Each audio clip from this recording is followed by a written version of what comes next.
The views and opinions of this program are those of the hosts, guests, and callers. There is substantial risk of loss in trading futures and options, which you should carefully consider prior to trading. Well, we saw the soybean market hit a high of 10.12 at a quarter in Nove Beans Thursday, finishing at 9.96 at a quarter. The corn market a few cents off of its session highs on the day. We've been getting a good rally, robust export demand, but have to wonder if some farmers selling crept in here on Thursday's trade. Let's talk about that and get a look at what's happening in the markets this week. Joining us for market analysis, Brian Doherty with Total Farm Marketing. Brian, good to chat with you. And I guess that's my lead question. Did we get some farmers selling maybe impact the row crop trade Thursday? I think we did. I think that's a good observation. I'll tell you why I think we did. And I think you might have gotten a little bit of technical selling as well. But let's first acknowledge those strong export sales, 141.8 million bushels. We knew it was going to be a good number. That was a really good number. And year to date, 924 million. That's a big number already for the marketing year. That's only weeks old. Last year, 690 million at this time. So when I look at this year compared to last, 224 million bushels, and I divide that by 690, and that should give me 32.4%. So 32% ahead of last year's pretty good number. What I think happened is the market did retrace enough today that farmers selling likely picked up. It's been a good week. It's been a good rally. Fair number of farmers I've talked to, they're looking at some deadlines on price later contracts, that type of thing, where they locked a basis, need to price the corn. But I'm going to take a technical view of this. So what happened is the corn market bottomed at 385 in December. And if you take basically 10% of that, and typically a market, when it moves about 10%, in particular in corn, people sell. And so if I take 385 times 110%, that gives you 423 and a half corn. Lo and behold, today's high is 424. So there was that. It pushed up against when corn rallied in August through its peak point in October 2nd, and then dropped off. You could connect on the chart the lows on a line. So I call that a channel line. You connect those lows. The market broke through that channel line here on its way down and broke quite decisively. The day was down 7.5 cents, was on the 14th, broke right through that line, consolidated at the Bollinger Band, and then bounced right back up to that line. So that's a resistance line or a target point. So there are a couple things I had in mind that if corn rallied, where might it go to? And I had some farmers, they said, well, if you were going to put some price orders in, where would you put them? I said I'd put them about 423. Well, those got picked up today, so we feel pretty good about that. But those are sales pushed into the marketplace that made sense at 423. Again, I want to remind farmers that's nearly 40 cents off the low for the year. That's a nice point to initiate some sales. And I think about this too, initiating some sales. I've been wondering here as I watch spreads and basis and things like that here through harvest, if maybe some end users aren't looking to try and pry a little more product out of farmers' hands that farmers may be considering or have already put into some sort of on-farm storage. Brian, I wonder about that too. Right. So there's a lot of dynamics that I think you could, because the market's moved, you could tag to it. But I think the reality of this, we talk to a lot of farmers every day, every week, and the sense that we'd gotten is that, look, I'm not interested in selling anything. When here this last week, and it dropped back to $4 on this. Why would I do that? It's only harvest. I've got time ahead of me to sell. A lot of farmers were very busy. The weather's been excellent. They're only interested in tucking this corn away or putting it somewhere. They're not interested in selling some spot corn unless, as an example, I had a customer tell me in Northwest Iowa, maybe just his region, but he got a 30-cent basis pop from an ethanol plant looking for corn. And he asked, why are you paying me that much? And they said, no one is selling it to us. So farmers were delivering what they had contracted. And remember, it's a year of light contracting.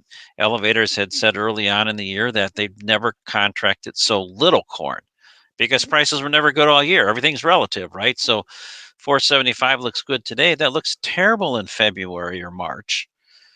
which brings me to my point. December next year, corn 443. That's off the low here recently around the 430 mark. What a bargain for end users. The exports should be strong. Corn's a good value. And to put this into proper perspective, corn is trading today where it was trading back at the end of June, early July. So if you're an end user and you're looking at this, the reality is the corn market just isn't getting much cheaper. What are you waiting for? And we saw that this past week. So a lot of good export numbers today. Good report today. Really outstanding there at about 142 million bushels. Yeah, great observations. And I want to throw this thought and caveat here too, and get your perspective on it. I think we got a lot of things in front of us. Harvest rolling along, exports have been good, options expiration, first notice day, things like that. But then we're less than 2 weeks away from the presidential election, Brian. We Yeah. have South American weather concerns, geopolitical concerns. There's a lot of uncertainty still that can really affect these markets, whether it's grains, livestock, macros, energies, you name it. Yeah, the list actually kind of goes on from there. Yeah. There are many. To your point, South America, Brazil in particular, really had a struggle with this hot weather here several weeks ago, and that pushed bean planting back, which pushes the safrinha corn planting back. So it's already less than an ideal start. So if I'm an end user, there may be a reason why they're buying. It may not have anything to do with the election, or that may have a lot to do with the election, right? So, but the reality is, it probably has more to do with the southern hemisphere, less than ideal start. Our corn market not seemingly wanting to go down and bury itself. There's a lot of talk of 350 corn, and this retest of $4 here recently in December futures only found buyers. So the buyers came scooping right back in. And I think you've got some big fundamental dynamics.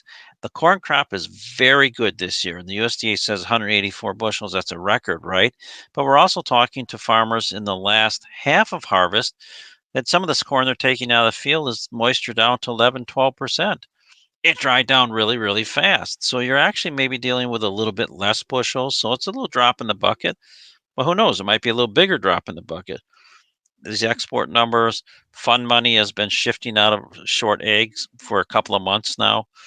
Um, I think it's probably low enough. And then, like you say, we got the election.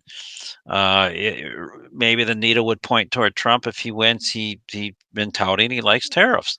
Well, if I'm an end user country, I might say, well, maybe I should get something bought anyway, right? I mean, the people making decisions. Absolutely. Absolutely. I want to talk a little bit on the protein side as well here today. I know cattle had a decent day higher ahead of an on feed report Friday, while Yeah. hogs, it's been a lot of fundamental support there, kind of set back in hogs.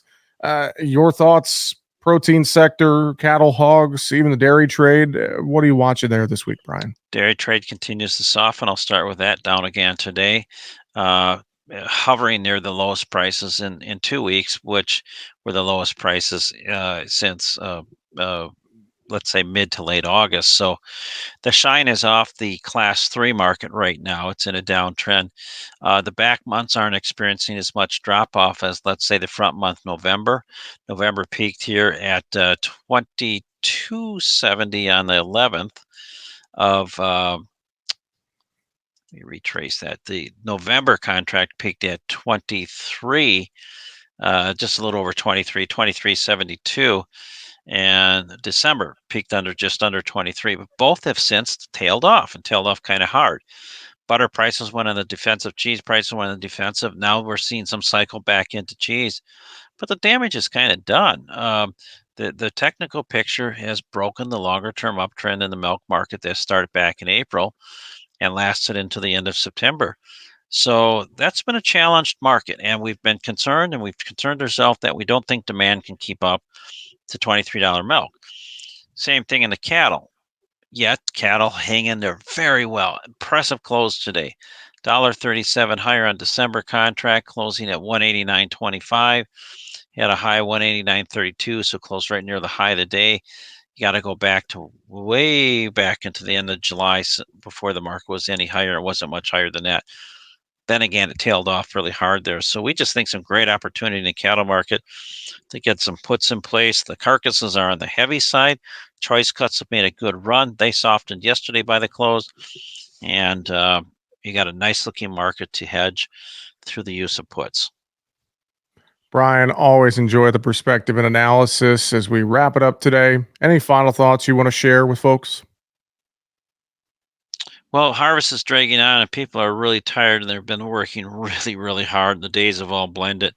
There may be some rain on the way to offer some work relief. I don't know if it's going to offer a lot of moisture relief. The drought monitor map looks really, really colorful. But my point is, maybe just slow down a little bit, make sure you're safe.